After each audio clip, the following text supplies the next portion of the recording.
வணக்கம். உங்களுடைய அன்பு சகோதரர். தயவு செய்து வலை ஒலி உங்களுக்கெல்லாம் தெரியும். திருப்பி கொஞ்சம் இடைவெளி வந்துருச்சு. மன்னிக்கணும். இன்றைக்கு முதல்ல வந்து மாநகர காவல் ஆணையராக 10வது காவல் ஆணையராக பொறுப்பேற்றுள்ள ஐயா அவர்களுக்கு என்னுடைய மனமார்ந்த வாழ்த்துக்களையும் நன்றிகளையும் தெரிவிச்சுக்கிறேன். தங்களை பற்றி நிறைய பார்த்தேன்.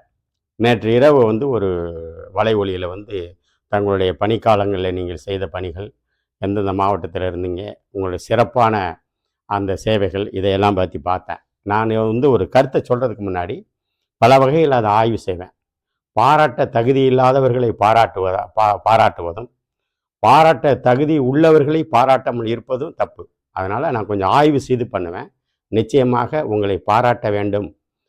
பொதுவாக வந்து அரசியல்வாதிகளை பாராட்டுவாங்க, அவங்க காவல்துறையில் இருக்கவங்கள பாராட்டுவாங்களான்னு எனக்கு தெரியல. ஆனால் எனக்கு என்னமோ தோணுச்சு. உங்களை பற்றி நான் அந்த ரிவ்யூவெல்லாம் பார்த்தேன்.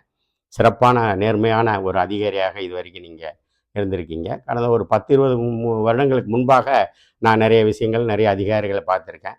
இடையில வந்து இப்போ தான் நான் வந்து உங்களை பற்றி அந்த இதை பார்க்கும்போது ரொம்ப சிறப்பான நீங்கள் சேவை செய்திருக்கிறீங்க. 10வது காவல் ஆணையராக சென்னையில் நீங்கள் பொறுப்பேற்றிருக்கிறீங்க. நிச்சயமாக தங்களுடைய பணி சிறப்பாக இருக்கும் அப்படின்னு சொல்லி மக்கள் எதிர்பார்க்குறாங்க. நானும் எதிர்பார்க்குறேன். ஒரு நாட்டினுடைய மிகப்பெரிய கட்டமைப்பு இராணுவம், ஒரு மாநிலத்துடைய மிகப்பெரிய கட்டமைப்பு காவல்துறை. இது வந்து மிக மிக மிக முக்கியமானது.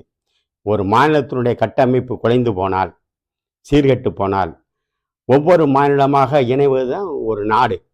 அப்போ நாட்டினுடைய பாதுகாப்பும் கேள்விக்குறியாயிரும். எப்படி இராணுவத்தினுடைய கட்டமைப்பு சீர்குலைந்து போனால் அந்நியன் உள்ளே வந்து புகுந்து விடுவான். ஒரு மாநிலத்தினுடைய கட்டமைப்பு சீரமைந்து போனால் அந்த மாநிலத்திலே மிகப்பெரிய அந்த பாதுகாப்பு என்பது கேள்விக்குறியாயிரும். ஆக ஒரு ஒரு மிகப்பெரிய கட்டமைப்பு காவல்துறை, இராணுவம். இந்த 2 கட்டமைப்பும் அதனுடைய ஒழுக்கமும் மாண்பும் குறைந்து விட்டால் இந்த நாட்டினுடைய பாதுகாப்பு மிகப்பெரிய கேள்விக்குறி ஆகிவிடும். ஆக இது இவருடைய 2 சேவைகளும் சரியாக இல்லை, செயல்படாமல் போய்விட்டது, ஏதோ ஒரு காரணத்தால் செயல்படவில்லை, செயலிழந்து விட்டது என்று சொன்னால் இந்த நாட்டினுடைய பாதுகாப்பு என்னவாகும் என்பது அந்த துறை சார்ந்தவர்கள் தெரியும். அந்த வகையில் நான் சொல்கிறேன், என்னுடைய கருத்தை தான் நான் தெளிவுபடுத்துகிறேன்.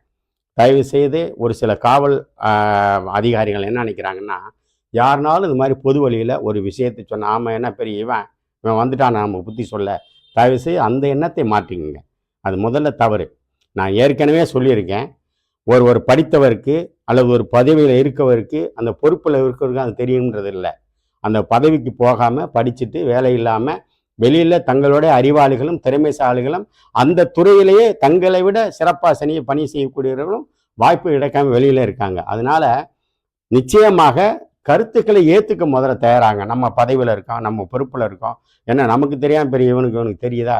தயவுசெய்து இந்த மாண்பை வந்து முதல்ல நீங்கள் வந்து குறைச்சிக்கோங்க. அது ரொம்ப ரொம்ப முக்கியம். அதனால் அந்த வகையில் நான் இந்த கருத்தை சொல்கிறேன். குற்றங்களும் தடுக்கப்பட வேண்டும். குற்றங்கள் குறையன்னு சொன்னால் ஒருவர் மட்டும் அந்த துறையில் சிறப்பாக பணி செஞ்சால் பார்த்தாரு, எல்லாருமே அதுக்கு கீழே இருக்கவங்க செய்யணும். அது வந்து காவல்துறை மட்டும் கிடையாது, அனைத்து துறைகளிலும் தவறு நடக்கிறது. காவல்துறையில் மட்டும் தவறு நடக்கிறதுங்கிறதுல அனைத்து துறையிலும் தவறு நடக்கிறது. அப்போ எதனால் அந்த தவறு நடக்குதுன்னு கேட்டிங்கன்னா, அந்த துறையில் மேலே இருக்க அதிகாரி சரியாக இருக்க வேண்டும், அதற்கு கீழே பணிபுரிகிறவர்கள் சரியாக இருக்க வேண்டும். இந்த அதிகாரிகள் சரியில்லைன்னு சொன்னால் எந்த தவறையும் சரி பண்ண முடியாது. இதுதான் அடிப்படையான உண்மை. அதனால் இந்த நாட்டினுடைய, நான் ஏற்கனவே சொன்னேன், நாட்டினுடைய பாதுகாப்பு கட்டமைப்பு மிகப்பெரிய கட்டமைப்பு காவல்துறையும் இராணுவம். அந்த வகையில் நீங்கள் வந்து காவல்துறைக்கு பொறுப்பேற்றிருக்கிறீங்க. ஐயா அவர்களுக்கு நான் என்னுடைய வேண்டுகோள், தவறுகளை குறைக்க வேண்டும், குற்றங்களை குறைக்க வேண்டும் என்று சொன்னால் முதலிலே காவல்துறையில் இருக்கிறவர்களை சரி செய்ய வேண்டும். ஏனடா இவன் இப்படி சொல்கிறானேன்னு தயவுசெய்து யாரும் தவறாக எடுத்துக்கொள்ள வேண்டாம். அவர்கள் சரியாக்கப்பட்டால்தான் தவறுகள் குற்றங்கள் குறையும். அது இல்லாமல் இருந்தால் எந்த குற்றமும் தவறும் குறையாது. அதனால் தயவு செய்து இவர்களை அடையாளம் கண்டு துறையிலே இருக்கின்றவர்களை ஒழுக்கமானவர்களாக மாற்றுவதற்கான வழியை செய்யுங்கள். இதுவரை அப்பொழுதுதான் அந்த துறை சிறப்பான துறையாக வரும்.